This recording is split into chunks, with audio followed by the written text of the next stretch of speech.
Anong mensaheng kailangang marinig ng mga air sign ngayon o within 1 week from now?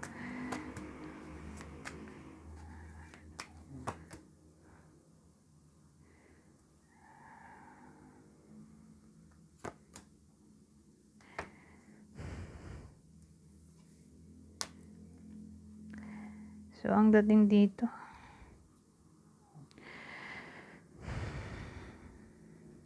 may iba sa inyo na nasa relasyon na. More like, pamilyado lang yung tatamaan ng reading na to o kasal. Na para bang may problema dito sa family kasi bumaliktad tong dalawa.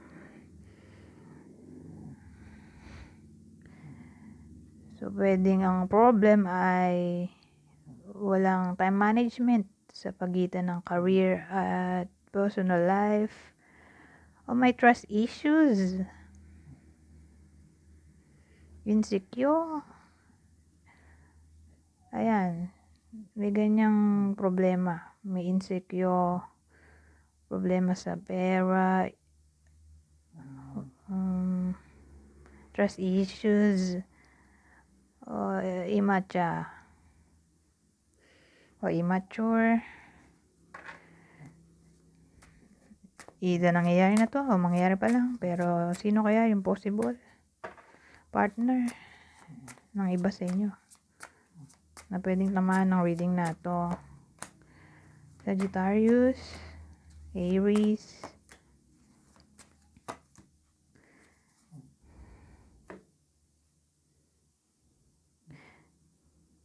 siguro magkarugtong tong dalawa. Isa rin sa possible cause ng problem, palagi nag-aaway. Feeling nung isa sa kanila, walang pakialam yung isa. Kasi dalawa sila, syempre. Hindi ko lang masabi kung sino. Pero yung energy ganon. May isa na para bang walang pakialam. O parang feeling nung isa, irresponsible yung partner niya. O para bang hindi niya nakikita na gustong i-work out ng partner yung relationship. Parang tingin niya ba wala nang commitment. Ganon. Walang commitment. In a way na wala nang pakialam. Ayaw magpa-control. Wala na siyang sinusunod na rules and regulations. Naging imatcha na dito. O literal na naging fool. The fool kasi to Gusto ng freedom. Gusto mag-adventure. Gusto ng something new. So again, ang partner dito, Sagittarius, Aries. Kaya yan, lagi nag-aaway. O mag-aaway pa lang. Kasi, parang lagi silang no contact. Dito. Laging disconnected. Ang tagal ng reply.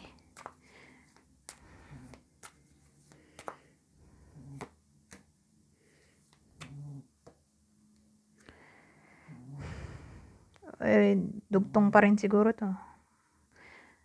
Sa kanina, ito pa rin yung partner. Aries, Sagittarius. Feeling trapped yung isa sa mag-lovers na to. Hindi na masaya.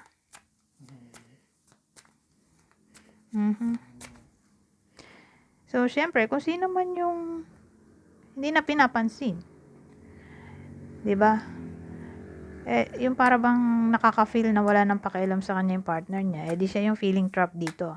In a way na hindi niya alam kung paglalaban pa ba tong connection nila o hindi na.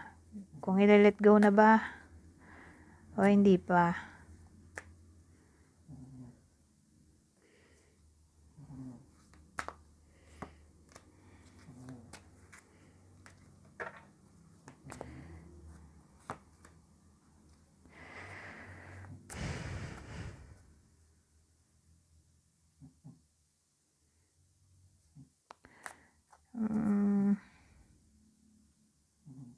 Ano to?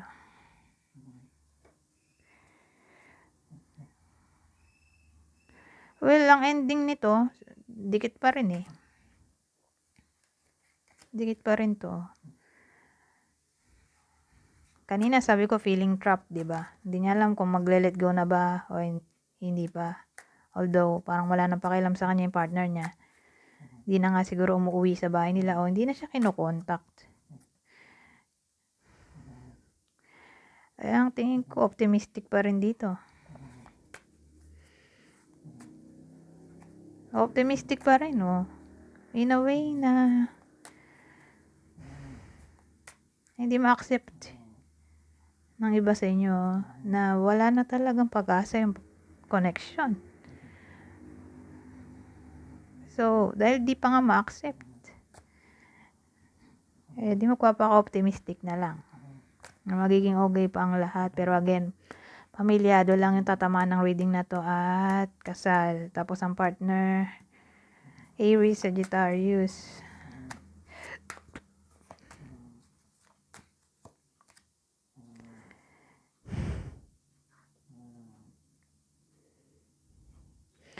So, ang wish nila ay hindi na maging malungkot.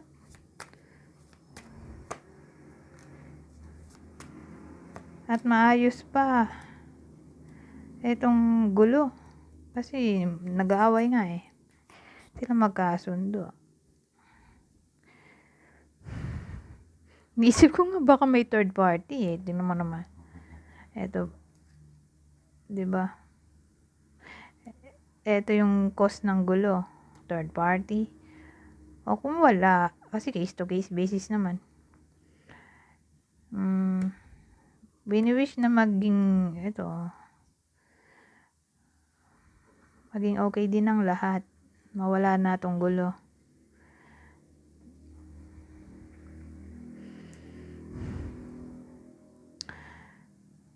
So, kuha tayo ibang deck dito.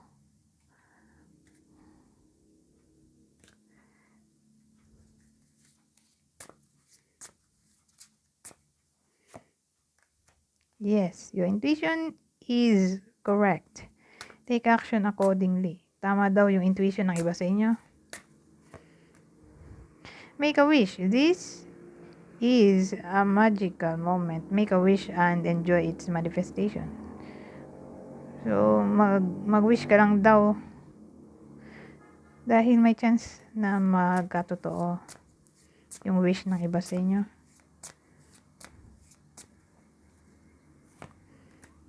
Contemplation time. Spend time alone, meditating upon what you truly desire. So within 1 week from now, ito ay panahon para mag-moni-moni at mag-meditate. Kung ano ba talagang gusto ng iba sa inyo. Ano yung totoong gusto. Okay? Truly desire kasi. At ayan, mag-wish nga. Kung alam mo na ano gusto mo, di make a wish para magkatotoo. Pero ito, totoo. Tama daw